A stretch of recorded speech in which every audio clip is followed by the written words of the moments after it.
Hello student, आज हम हमारी हिस्ट्री का 7th lesson science and technology शुरू करेंगे। लास्ट पीरियड में हमने एम्पावरमेंट ऑफ वुमेन देखा था, किस तरीके से वुमेन्स के लिए अलग अलग कायदे बनाए गए थे और जो कुछ भी यहाँ पर मूवमेंट हुए थे उसमें वुमेन्स का क्या कंट्रीब्यूशन था। इस लेसन में हम साइंस और टेक्नोलॉजी के बारे में सीखेंगे। In this chapter, we shall study India's achievement in the areas of science and technology. इस लेसन में हम इंडिया ने साइंस और टेक्नोलॉजी के फील्ड में जो अचीवमेंट की है उसके बारे में सीखेंगे। Also, we are going to learn about the important institutions in the areas of science and technology and their contribution. इसके साथ साथ हम सीखने जा रहे हैं साइंस और टेक्नोलॉजी के लिए जो इम्पोर्टेंट इंस्टीट्यूशंस बनाए गए हैं उन इंस्टीट्यूशंस के बारे में और इन इंस्टीट्यूशन का क्या कंट्रीब्यूशन है उसके बारे में सीखेंगे। India atomic energy commission. First point है India atomic energy commission. India's first Prime Minister Pandit Jawaharlal Nehru wanted to nurture a scientific temper and bring about the nation's progress. India के first prime minister Jawaharlal Nehru जो है उन्हें scientific temper यानी scientific attitude nurture करना था और India की जो हमारी जो कंट्री है, हमारा जो नेशन है उसमें प्रोग्रेस लाना था। From this perspective, he set up the Indian Atomic on 10th August 1948. और इस ऑब्जेक्टिव को पूरा करने के लिए, इंडिया का प्रोग्रेस करने के लिए उन्होंने इंडिया एटॉमिक एनर्जी कमीशन की इस्टेब्लिशमेंट की, वो सेटअप किया। वो डेट थी 10th August 1948। Doctor Homi Bhabha was appointed as the first chairman of the commission.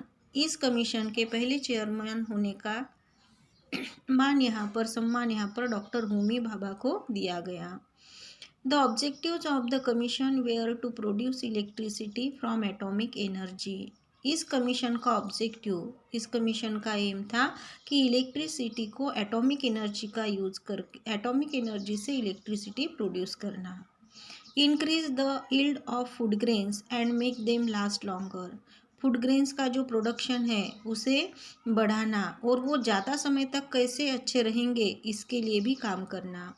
Set up the technology for achieving this and developing nano technology.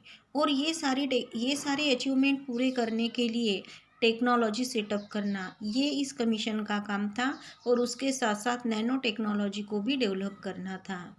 In 1956, the Department of Atomic Energy set up Apsara.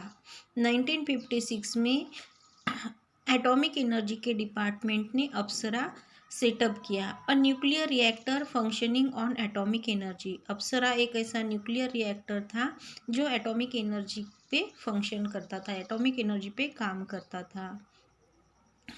In 1969, an atomic power station was set up at Tarapur. फिर 1969 में तारापुर में एक atomic centre भी बनाया गया। A reactor research center was set up at Kalpakkam इन तमिलनाडु। इसके बाद में कल्पकम जो तमिलनाडु में है वहाँ पर भी एक रिएक्टर रिसर्च सेंटर सेटअप किया गया। To successfully use thorium for generating atomic power. अब ये जो रिएक्टर सेंटर तैयार किया गया था, इस्टेब्लिश किया गया था, उसके पीछे एम था कि थेरियम को एटॉमिक पावर जनरेट करने के लिए उसको सक्सेसफुली यूज किया जाए। The role of reactors is important in developing atomic power. Atomic power develop करने में रिएक्टर्स का जो रोल है वो बहुत इम्पोर्टेंट था। Factories manufacturing the heavy water needed for the generation of atomic power were set up at Vadodara, Talcher, Tuticorin और Kota etcetera. उसके बाद में इस एटॉमिक पावर को जनरेट करने के लिए जो हेवी वाटर था, जिस हेवी वाटर की ज़रूरत थी उसके मैन्युफैक्चरिंग के लिए फैक्ट्रीज तैयार की गई, फैक्ट्रीज सेटअप की गई थी। ये जो फैक्ट्रीज है वो वडोदरा, तालचेर, टूटीकोरिन और कोटा में इस्टेब्लिश की गई थी। An institution called heavy water project was set up to carry out research on manufacturing heavy water with the country। और उसके बाद में एक यहाँ पर इंडस्ट्री तैयार की गई थी जिसको नाम दिया गया था हेवी वाटर प्रोजेक्ट, और इसके through to carry out research on manufacturing heavy water within the country. Country में हेवी वाटर किस तरीके से मैन्युफैक्चर किया जाएगा इसके ऊपर रिसर्च यहाँ पर किया जाता था। It was later renamed heavy water board, उसको बाद में हेवी वाटर बोर्ड ऐसा नाम दिया गया। Let's find out 28 February is celebrated all over the country as science day. 28 फरवरी को पूरे वर्ल्ड में साइंस डे, पूरे कंट्री में साइंस डे के नाम से सेलिब्रेट किया जाता है। What activities do you run in your school on this day. तो इस दिन आप अपने स्कूल में कौन सी एक्टिविटीज़ करेंगे। Next point is Dhruv nuclear reactor. In 1985, a completely Indian made nuclear reactor called Dhruva was started at Trombay near Mumbai। 1985 में एक कम्प्लीटली इंडिया ने बनाया हुआ इंडिया का बनाया हुआ एक न्यूक्लियर रिएक्टर यहाँ पर जिसका नाम ध्रुव था, ये स्टार्ट किया गया था ट्रॉम्बे मुंबई में।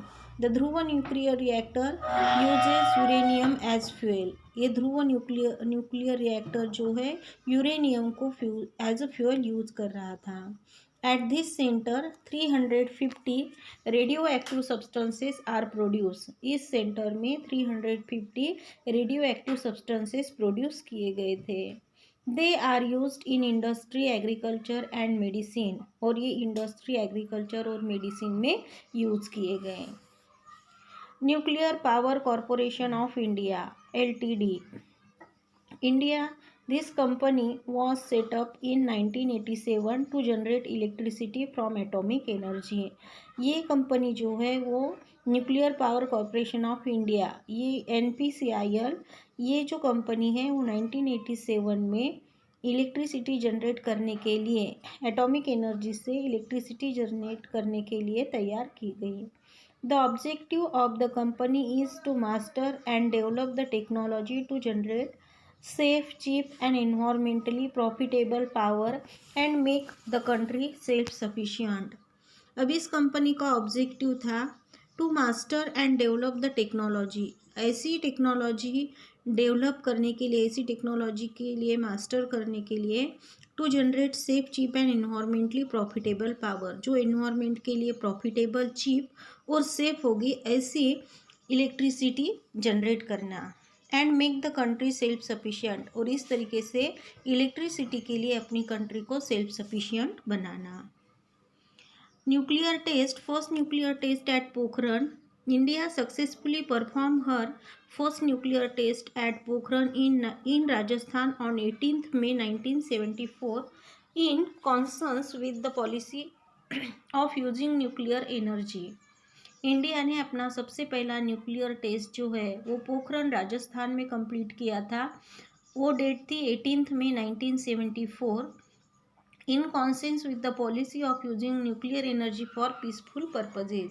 और उनका एम था कि ये जो न्यूक्लियर एनर्जी यहाँ पर क्रिएट की जाएगी उस न्यूक्लियर एनर्जी का पीसफुल पर्पजेज के लिए यूज करना। एंड फॉर सेल्फ सफिशिएंसी, और उसके साथ साथ अपनी कंट्री की जो ज़रूरतें हैं उन्हें पूरा करने के लिए भी इसका यूज किया जाना चाहिए। The reason why India took this decision was China's nuclear capability and Pakistan's desperate efforts to acquire nuclear weapons with China's help। अब इंडिया ने अपना ये पोखरण में क्यों टेस्ट किया था, उसके पीछे क्या रीज़न था। तो इंडिया का ये डिसीजन लेने के पीछे रीज़न था कि इंडिया की जो न्यूक्लियर कैपेबिलिटी है वो बढ़ रही थी और पाकिस्तान भी चाइना के हेल्प की वजह से यहाँ पर न्यूक्लियर वेपन्स तैयार करने के लिए कोशिश कर रहा था।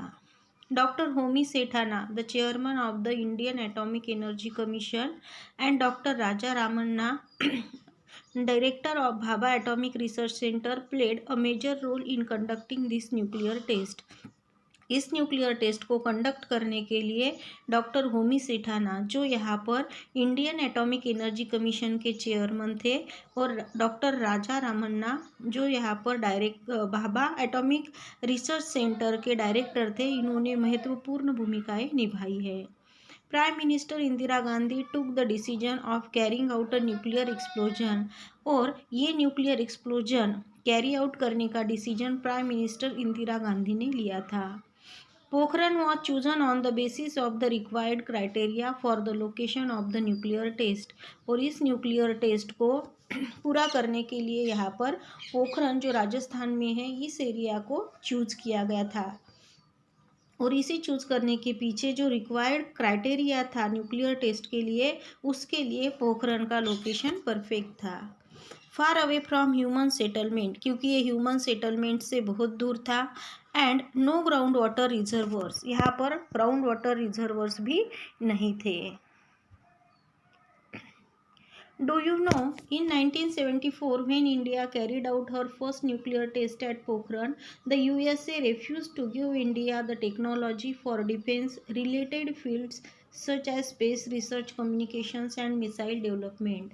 जब इंडिया ने 1974 में न्यूक्लियर टेस्ट करने का डिसीजन लिया था, पोखरण में जब ये टेस्ट कर रहे थे, तब यूएसए ने इंडिया को यहाँ पर टेक्नोलॉजी से रिलेटेड हेल्प करने के लिए रिफ्यूज़ किया था। मीन्स उन्होंने स्पेस रिसर्च फील्ड में, कम्युनिकेशन के और मिसाइल डेवलपमेंट के फील्ड में इंडिया को हेल्प करने से रिफ्यूज़ किया। As a result, India adopted a policy of developing its own missile development program without depending upon the USA, और इसी रीज़न की वजह से इंडिया ने खुद यहाँ पर एक पॉलिसी अडॉप्ट की थी कि अपने मिसाइल वो खुद डेवलप करेंगे यूएसए की हेल्प के बिना।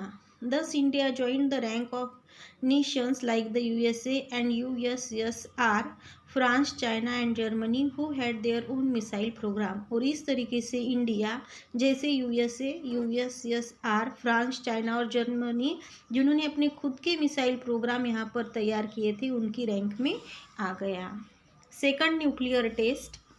On 11th May 1998, India carried out its second nuclear test. पहला न्यूक्लियर टेस्ट यहाँ पर सक्सेसफुल होने के बाद में इंडिया ने अपना सेकंड न्यूक्लियर टेस्ट भी शुरू किया था, जो 11th May 1998 में किया गया। 3 test were done on this day, इस दिन 3 टेस्ट किए गए थे। One of them was of the hydrogen bomb, उसमें से एक हाइड्रोजन बॉम्ब का टेस्ट था। Prime minister Atal Bihari Vajpayee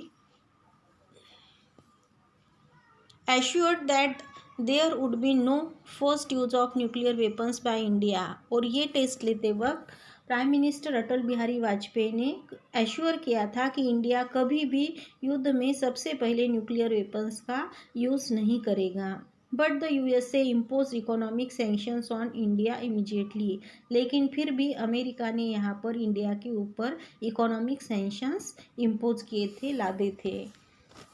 missile development Prithvi. In 1988 India successfully tested the missile Prithvi and in 1989 the missile अग्नि। इसके बाद में मिसाइल डेवलपमेंट के प्रोग्राम भी इंडिया ने स्टार्ट किए थे, और 1988 में इंडिया ने सक्सेसफुली पहला मिसाइल यहाँ पर पृथ्वी नाम का, और 1989 में अग्नि नाम का यहाँ पर उन्होंने सक्सेसफुली टेस्ट किए। The entire world took note of India's program of developing nuclear missiles indigenously, और पूरे वर्ल्ड ने इस बात पे इंडिया ने किस तरीके से यहाँ पर इंडिजीनियसली अपने लेवल पर उन्होंने किस तरीके से न्यूक्लियर मिसाइल उन्होंने डेवलप किए हैं, इस बात को पूरे वर्ल्ड ने नोट किया। Integrated Guided Missile Development Program was conceived by and carried out under the leadership of Dr. APJ Abdul कलाम। उसके बाद में integrated guided missile development programme IGMDP, ये यहाँ पर डॉक्टर APJ अब्दुल कलाम के लीडरशिप में और उनके कन्विंस में तैयार किया गया। Defence research and development organisation undertook the task of building the missile, और इस मिसाइल्स को बनाने की जो जिम्मेदारी है वो डिफेंस रिसर्च और डेवलपमेंट ऑर्गेनाइजेशन ने ली थी। Prithvi first a surface to surface ballistic missile was given to the army. Prithvi first नाम का surface to surface ballistic missile जो बनाया गया था वो आर्मी को दिया गया। Prithvi two was given to the air force with while Prithvi 3 was given to the navy। Prithvi 2 नाम का जो मिसाइल है वो एयरफोर्स को और पृथ्वी 3 नाम का जो मिसाइल है वो नेवी को दिया गया। Prithvi had the capacity to carry nuclear weapons of 500 to 1000 kg। Prithvi जो है उसकी कैपेसिटी न्यूक्लियर 500 से लेके 1000 किलोग्राम के न्यूक्लियर वेपन्स को कैरी करने की थी। पृथ्वी को travel a distance of 150 to 300 kilometre due to the nuclear ballistic missile. Prithvi इन न्यूक्लियर बैलिस्टिक मिसाइल की वजह से 150 से लेकर 300 किलोमीटर तक के डिस्टेंस तक यहाँ पर ट्रैवल कर सकता था। Do you know in 1958 Defense Research and Development Organization was established under the Department of Defense of the Government of India। 1958 में डिफेंस रिसर्च और डेवलपमेंट ऑर्गेनाइजेशन इस्टेब्लिश की गई थी। ये इस्टेब्लिश करने की जिम्मेदारी department of defence of government India ने ली थी। The objective of this organisation was to make India self sufficient with respect to means. यहाँ पर इस ऑर्गेनाइजेशन का ऑब्जेक्टिव था कि इंडिया को सेल्फ सफिशिएंट बनाना। कौन कौन सी चीज़ों के लिए self sufficient banana? Equipment and weapons required for defence. Defence के लिए जो भी इक्विपमेंट और वेपन्स रिक्वायर्ड होते हैं उन फील्ड में। After 1983 this organisation developed several missiles under the leadership of doctor APJ Abdul Kalam. और उसके बाद में 1983 में इस ऑर्गेनाइजेशन ने डॉक्टर APJ अब्दुल कलाम की लीडरशिप में बहुत सारे मिसाइल्स डेवलप किए। Doctor Kalam has made a great contribution in the production of missile. Doctor Kalam ने मिसाइल के प्रोडक्शन में बहुत ज़्यादा कंट्रीब्यूशन दिया है। Doctor Kalam is known as the father of India's missile programme.